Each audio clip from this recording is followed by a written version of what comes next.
All right, we're going live now. You are live. It says this nice little thing that comes up. You are live. Okay, hey Sue. I know I would ask you how you're doing, but I already know we were Yes. backstage before going live, and despite the beautiful smile on your face, I know that you're feeling a little under the weather. So I'm going to carry most of the episode today. We're going to ask you to do the bare minimum. I'm surprised that you're here at all, but that's dedication. And what's not to be dedicated to? This is so fun. Get a Clue in 52 for speakers. We're in the middle of almost directly in the middle of 52 tips that we're going to be bringing all year long. They're organized across our 5 categories, of course. This is the fourth installment of a Get a Clue in 52 book. The first one I've got right here had these 5 categories that were accountability, communication, marketing, networking, and sales. And then with co-author Vipul Dayal, who I hope is in town on June 25th. We'll talk more about this later. I hope he can get to the event. You'll be able to meet him in person. That would be wonderful. You've known him all the years, but he was co-author on the entrepreneur edition of Get a Clue in 52, where the 5 categories there were personal branding, business ownership, business acumen, leadership and influence, and then work-life balance. And then really one of my favorite projects of all time, it was the Get a Clue in 52 that we wrote and went through last year. And this was for coaches.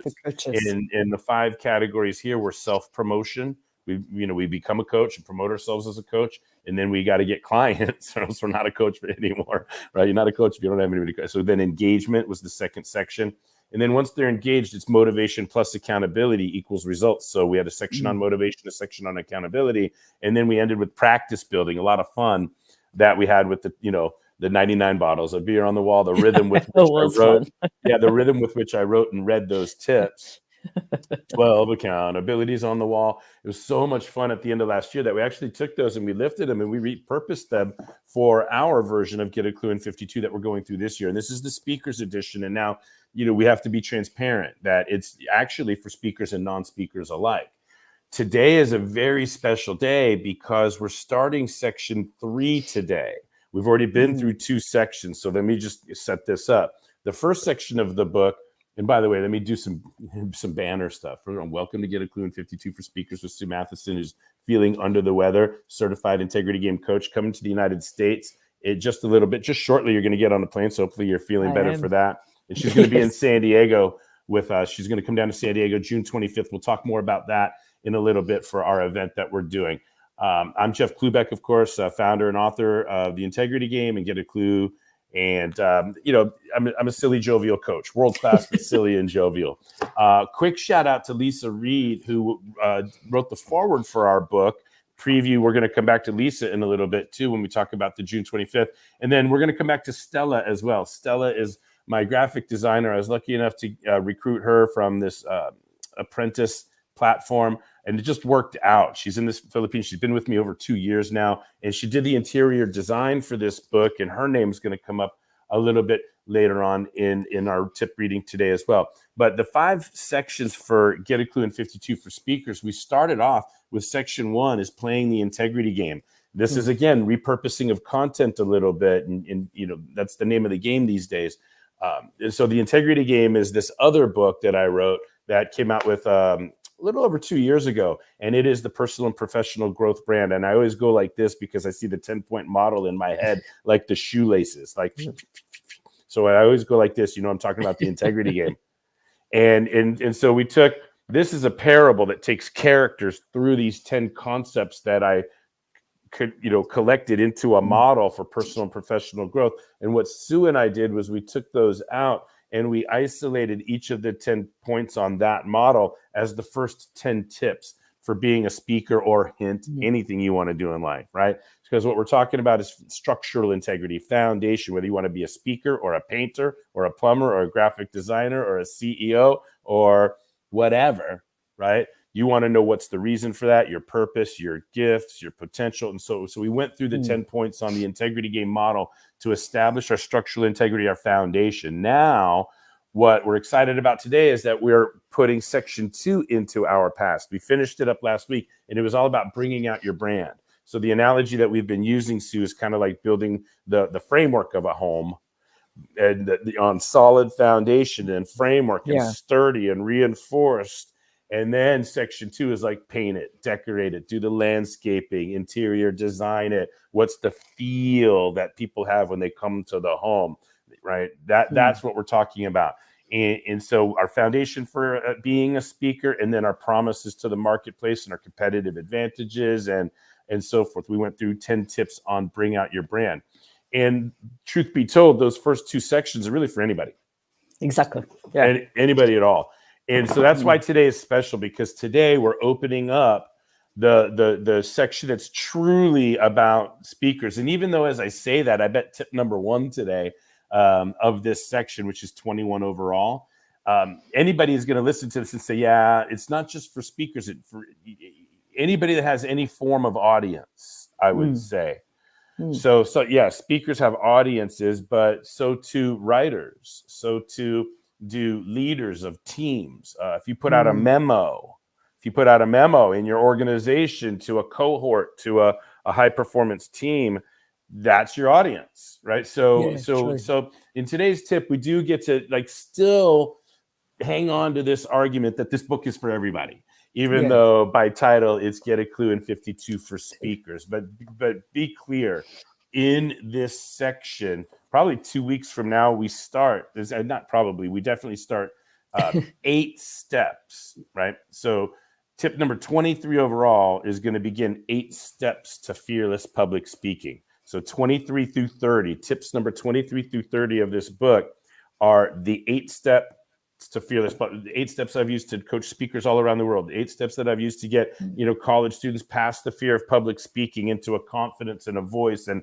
a successful college career and beyond. 8 steps to fearless public speaking is what had former students of mine contact me 10 years after taking my class, remembering that I got them past the fear of public speaking and then hiring me to go speak at their corporate events. So this is proven, time-tested, true. It doesn't matter what country, doesn't matter what continent, doesn't matter what your major is, doesn't matter what your age is, doesn't matter your gender or how you self-identify. These 8 steps will get you fearless. So because we want around 10 tips in each category, we front-loaded this section with 2 tips to kind of warm us up and get us started. So we're on our way to being fearless. And the very first tip in this section is tip number 21 overall, and drum roll, please. It's not about you, right? And that's what we mean by anybody with audience of any way, any form of audience should be able to apply this tip to yourself. Now, Sue, having said all of that as an intro and knowing that you're a little under the weather, I'm still going to be true to form and ask before I like this section 3. I love the graphics and the layout that Sue put into the book. We're starting section 3 here on page 99, and we're going to start reading word for word on page number 100, even straight up. Isn't that cool too? Now, before we get into the word for word, let me catch my breath, take a sip of coffee, and ask, even though you're under the weather, have you anything to say before we get into the word for word tip reading? Oh, and by the way, one more seed plant. This is a mug from the University Club. Look at that. Very good. Yeah, and I don't know if I should be showing this because I borrowed this mug. I'm bringing it back.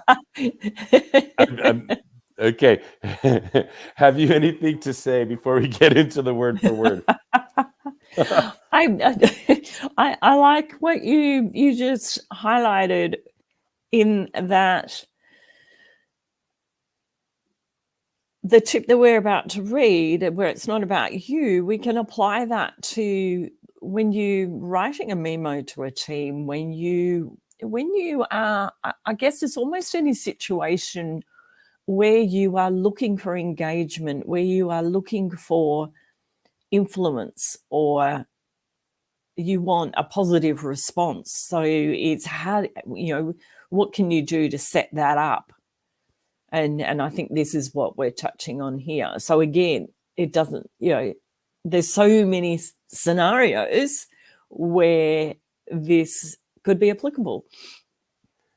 Absolutely. It's out of joviality, really. And by the way, I just want to say real quick hello to Bayan. I see that Bayan has joined us. I've added you to stage, but you're audio only. So Bayan, can you hear us? Everything is okay on your connection, yeah? Or maybe you're... Hi, yes, I can hear you. All right, cool. Bayan. Hi, All right, very Bayan. cool. All right, so it's nice to know that Bayan's in the stage with us, audio only. So we want to make sure I'm welcoming everybody to the conversation. And this is what I'm talking about. Like, I'm getting ready to read a tip, and is the lighting good? Is my hair good? Or what do I do with my? No, it's not about me. It's about the audience. I always want to be aware of audience, right? And it's not just for speakers, but anybody with audience, right? And the joviality of it, Sue, on a Friday, I'm always jovial, silly Friday. But the joviality of it is I don't want to let go of being able to say that this is for speakers and non-speakers alike, because I want to expand. I want the widest audience for my content possible. Yet we do have a theme running through the book, right? And it's definitely for speakers, right? So very cool. All right. Well, having said that, there's about a paragraph of word for word before you come in with some dialogue. So make sure you're ready to rock and roll there. And without any further ado, it's a couple pager. It's like good 3.5 pages here. So let's go ahead and get into it. Tip number 21 overall. The very first tip in section 3, which is be fearless. Tip number 21 overall is it's not about you. Here we go. On page 100, straight up. It is difficult to imagine a more effective way to self-promote than through public speaking. Certainly, the greatest upticks I have ever seen in my career, the spikes in visibility, lead generation, sales, business opportunities, and other things like fun, satisfaction, pride, impact, and additional marketing collateral all come from successful speaking experiences. By the way, even some unsuccessful ones too. All right, I digress. Back to word for word. I'm constantly hosting live streams, guesting on podcasts, offering to be a featured speaker for lunch and learns, online summits, professional happy hours, and just about anywhere I'd have a reason to tell people that I'm speaking somewhere about something. And when I think of speaking, I tend to automatically picture someone on stage at an event. But what you're describing is so much broader than that.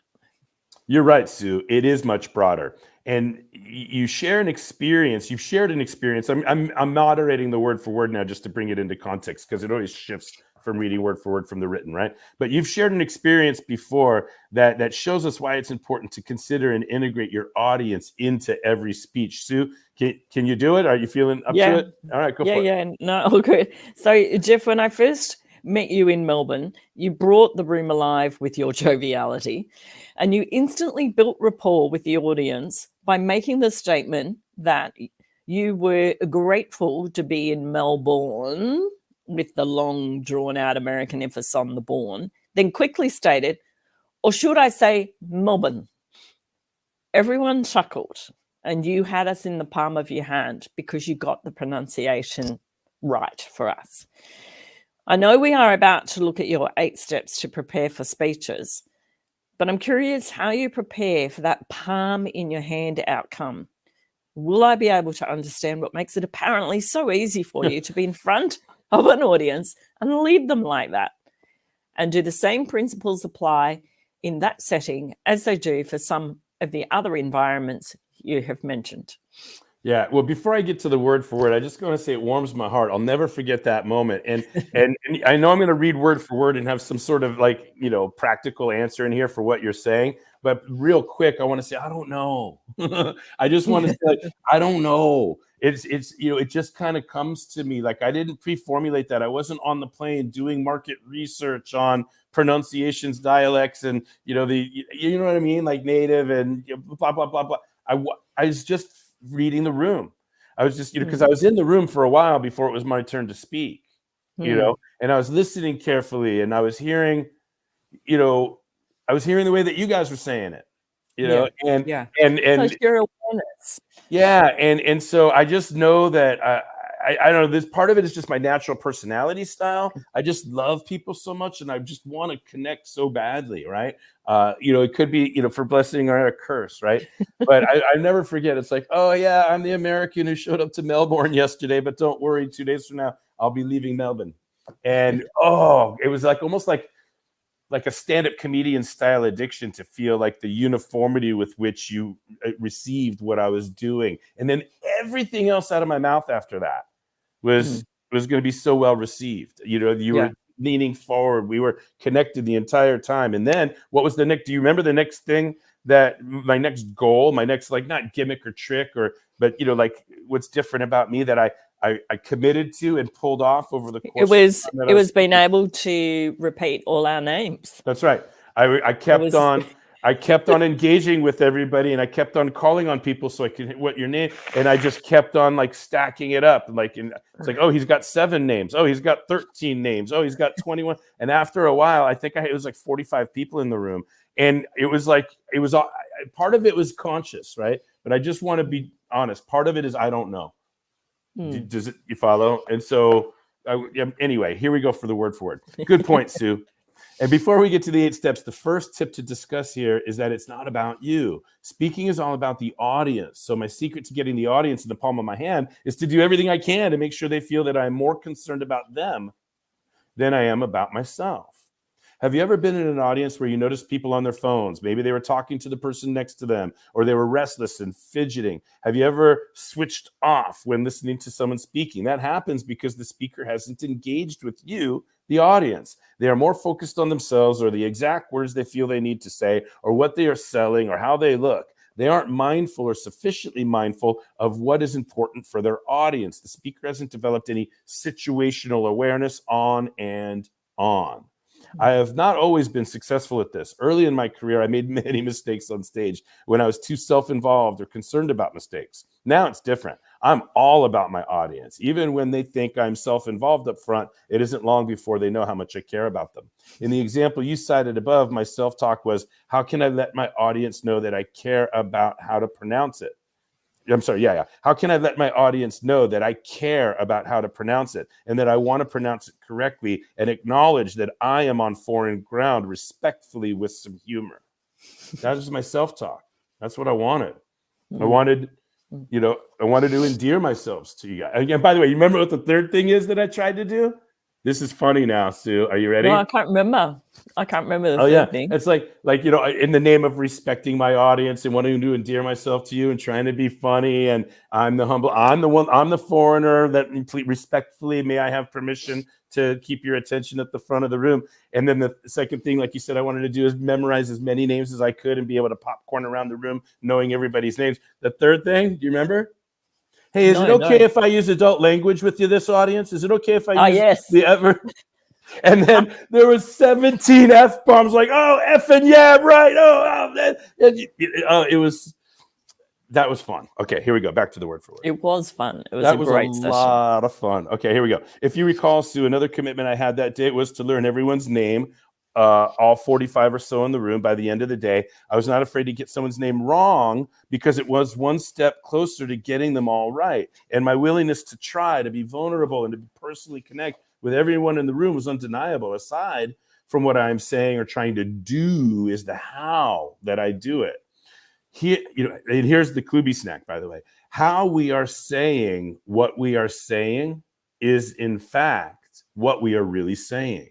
So eye contact, movement, use of all the space in the room, vocal variety, volume, projections, gestures, expressions, and timing are all aspects of nonverbal communication that I'm able to use to connect further to my audience and keep them engaged and attentive. The single greatest key for improving effectiveness of nonverbal communication is to command your content so well you can deliver it without reading or memorizing it word for word. By the way, now we're setting up the 8 tips. Down the 8 steps to fearless public speaking. We're starting to set it up right now. The whole key is, right, I'm going to read this again. This is like super, super, super important. I'm starting to get like proud of myself why this is the first tip in the section. Remember, we wrote this 6-7 months ago, Sue. Yeah, that's right. Right? So it's like, oh yeah. I'm remembering what we put in here. All right. So how we are saying what we are saying is, in fact, what we're really saying. So eye contact, movement, use of space in the room, vocal variety, volume and projection, gestures, expressions, and timing are all aspects of nonverbal communication that I'm able to use to connect further to my audience and keep them engaged and attentive. I'm slowing down now. The single greatest key for improving effectiveness of nonverbal communication is to command your content so well that you can deliver it without reading it or memorizing it word for word. A commitment to word for word delivery will threaten every aspect of genuine body language and vocalics. The entire 8-step process is mainly designed to help us avoid being more committed to our exact words than we are to our audience. Is that worth reading again? The entire 8-step process is mainly designed to help us avoid being more committed to our exact words than we are to our audience. We want to prepare so well that we can go to and from, up and down, left and right, diagonal and sideways from our content while we're committed to engaging with our audience, and always know that we'll get back to what we want to do and start delivering. Yeah. We have to prepare so well that we've got that. And it's just amazing the difference. Okay. Avoiding, quote, death by PowerPoint can help too. To have effective visuals that support your content versus all the usual mistakes that get made with visuals. Once I made what looked like an amazing PowerPoint looking at it on my computer, but by the time it was projected onto the screens in the huge hotel ballroom, only about 10% of my audience could see anything on it. Luckily, I had dozens of people coming up to me asking for my slides, how popular I felt, but only because of the glaring embarrassment that they cannot be made out by the audience from their seats. These are some there are some characteristics that any speaker can find out before they deliver a speech, such as how many will be in the audience, how long do they have to speak, what is the location, and therefore, will there be people moving about or will they be stationary? There is a law of diminishing returns on how much research we can do ahead of time, but doing none is not an option. I'm going to say that again. There is a law of diminishing returns on how much research we can do about our audience and the setting and the right ahead of time, but doing none is not an option. Your homework will give you more to work with when showing your commitment to care about your audience more than yourself, at least in the moment that you are speaking to them. Following the 8 steps is proven to help, but there is one other conceptual tip to share before we get to the tactics of speech preparation. So what I mean by that, now that we're done reading the tip word for word, is one more tip next week. And then we're going to get into 8 steps to fearless public speaking. And by the way, just as a preview, next week's tip is the real fear of public speaking. So it's a mindset tip. These first 2 tips are mindset. It's not about you. Get over yourself, right? And then number 2, don't tell me you're afraid of public speaking. I'm going to tell you what you're really afraid of next week. So once we take care of those 2 pieces, okay, now we're going to be ready to prepare. We're going to the following 8 tips. So 9 more tips left in this section, Sue. But tip number 21 overall is getting us off to a good start in section number 3. Let me see, Bayan, you're with us. Do you have any comments or questions? You, Bayan, are a unique guest to have or audience member to have on this session because you were in the public speaking classroom. You watched me teach these 8 steps as in the academic environment, that you were going to get graded on it and follow the outline and all the stuff. So you might have some really unique color and perspective to add to what we're sharing today or what we're getting ready to share today. What say you, Bayan? I don't really have any comments. I'm just listening. Oh, okay. Fair enough. All right, let me kick it back over to Sue then. Sue, I know that you're not feeling well. We want to cut this a little bit short, but I just want to see if I can hold the space for some dialogue now that we've read the tip word for word. And then, most of what I wanted to do is make sure everybody knows how we got here today, get to today's tip read.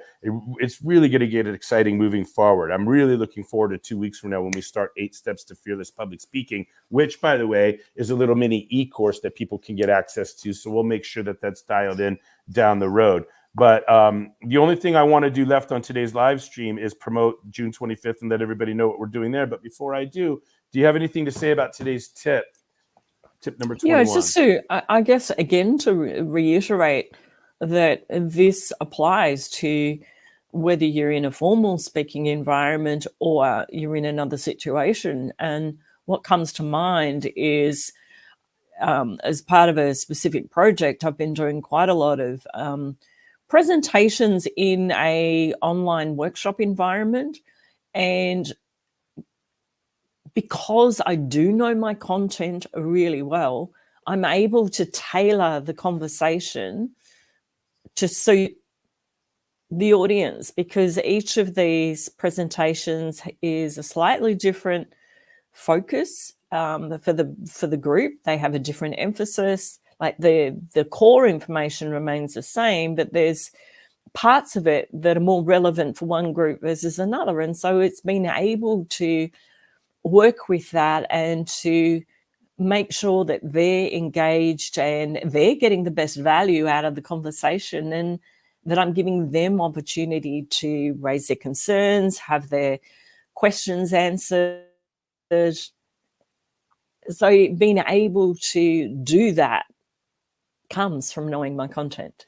Yeah, Very well. and it doesn't have to be a whole lot, is what I was getting at. There's a lot of diminishing returns on how much effort we put into understanding our audience. But if we can show that we've made any effort, right? Like, think about it's, musicians that travel from city to city to city, they, as soon as the opening number is done and the crowd get, then the lead singer comes out. Hey, hello, Melbourne. Hello, Perth. Hello, Sydney. Hello, San Diego. We love it here in San Diego because, and that's all they need to do is just one sentence that recognizes that they know what city they're in. Yeah. And the crowd goes wild. Yeah. Right. And so it's not a big, huge thing, right? Doesn't have to be a lot, but zero is not an option. I'd like to give an example, if I may, to see if my screen sharing capabilities are intact. Let's see if I can do this very well. Let's see here. All right. So let me just see can you guys see my screen right now? Do you see the integrity game? Can you see that, Sue? Yeah, it's come on. All right. So we know, as an example, this is like from the PowerPoint that I use when I'm giving, this is the base core, PowerPoint when I'm giving the integrity game keynote. And so I've always used these shoelaces. I mentioned this earlier today. The shoelaces is the visual that I've got to outline the 10 points and to communicate integration, and the laces are bringing the left side of the shoe with the right, giving the shoe structural integrity, right? Well, I've delivered that a lot, but when I went to the Bahamas last month, okay, I'm going to bring up a different image now. I knew who I was talking to. I was talking to wellness professionals. So I wanted to make sure the wellness professionals knew that I knew who I was talking to. Yeah. Right. Yeah. So I asked Stella to cook this up, and look what she did.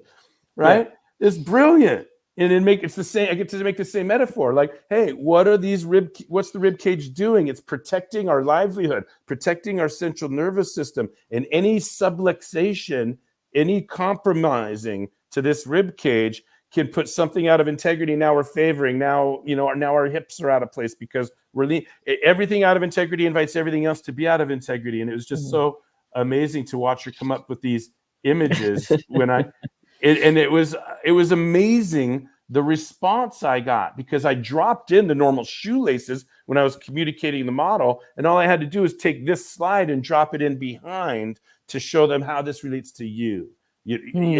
And that's all I needed to do, that subtle little thing to show that I'm aware of my audience. I'm more concerned with my audience. It's not about me and the original image, but these are the shoelaces. This is what I've always used. This is what everybody else has seen. So this is how it's got to be. Or I'm too lazy to update my slide for every particular engagement that I've got. Right. Yeah. Now, along the lines of Stella, now I get to transition and show off more of her work. By the way, my screen sharing is working this week. Right. And let me show you this. She has got the original flyer right here for Authors Hour. So now we want to save the date, right? Let me see if I can also put up the banner, the save the date banner. Let me see if I can do both at the same time. Would that be amazing? It would, yeah. There we go. All right.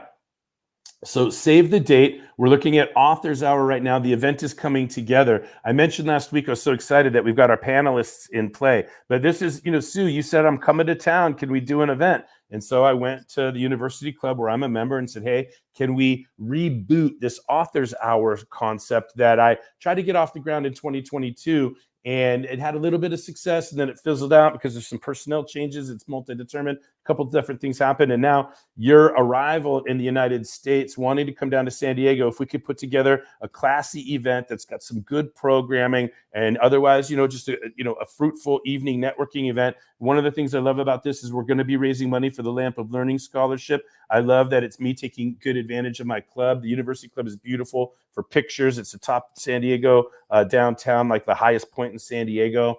And if this is successful as I think it's going to be, Sue, once you go back to Melbourne, I think we can keep it going. I don't know about monthly, as it says up here on the flyer. Maybe it's every other monthly or maybe it's quarterly, but I'm going to be on a mission to identify all of the other members of the University Club that are in fact authors and then want to be on future panels. But for the one that we're doing, what's exciting about our panel, Sue, is that the woman who wrote the foreword for our book, Lisa Reed, so I'm going to put her name up here real quick, right? Lisa Reed, who is the CEO of International Speakers Network and founder of Get Speaking Gigs Now. She lives about an hour and a half up the road from us. She's going to come down and be a panelist because she's an author.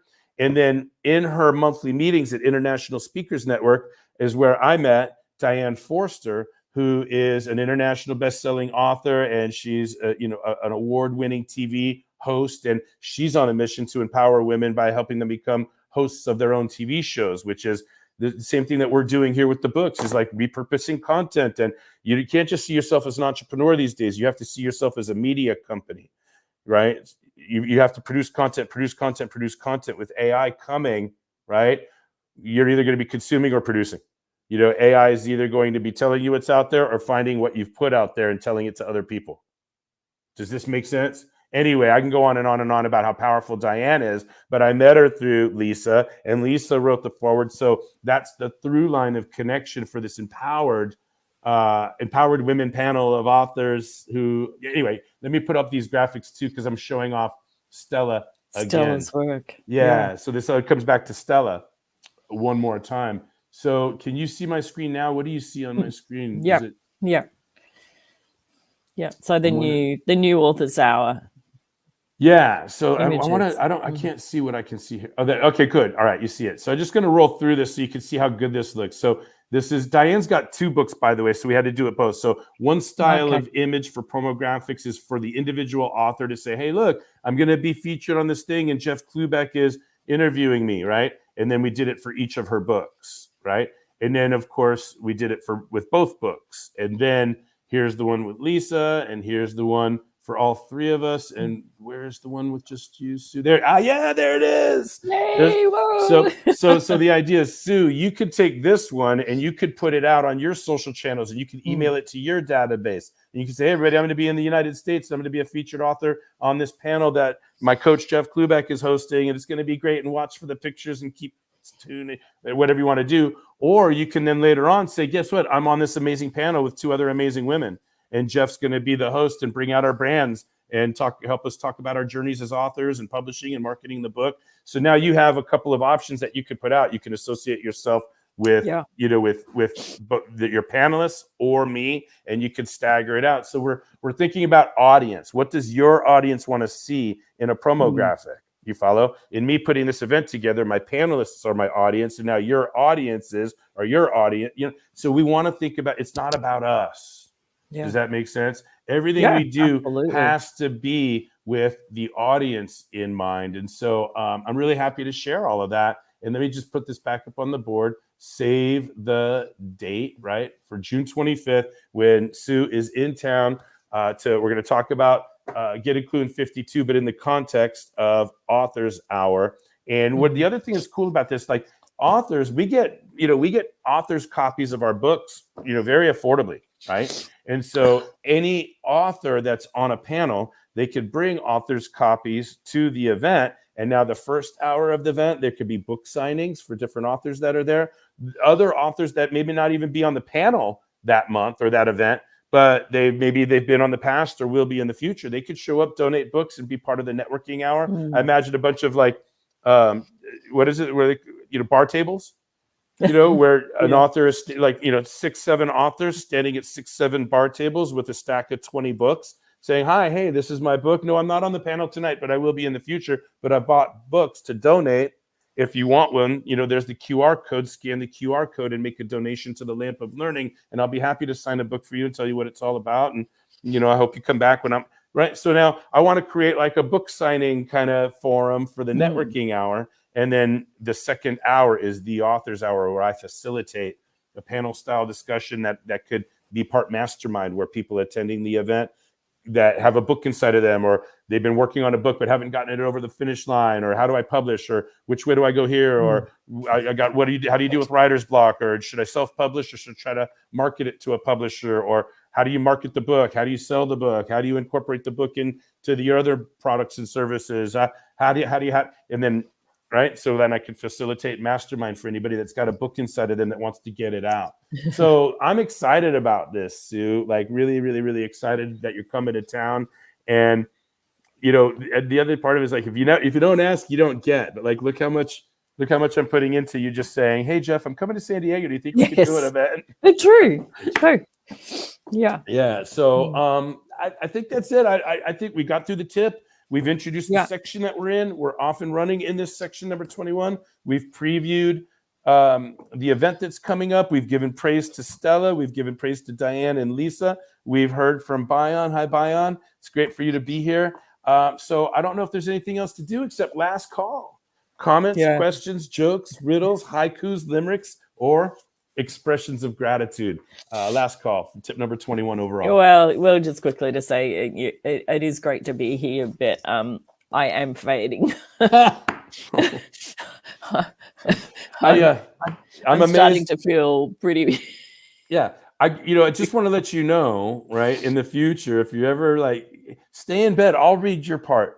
Or like Bayan, if Sue wasn't here, would you be able to? Do you have a copy of the book? Could you read Sue's part? Could you fill in for Sue if you needed to? Anyway, your health is number one, but you know what? This probably is a little bit healing. As much as I've seen you smiling and laughing, it's probably good for you without making you talk too much. But I'm ready to go ahead and wrap it up and get you back to bed. I'm so grateful that I'm grateful that you're with me on this journey and that you're with me every week. It's just fun to do this. 21 in the books now, and what is it? 31 to go.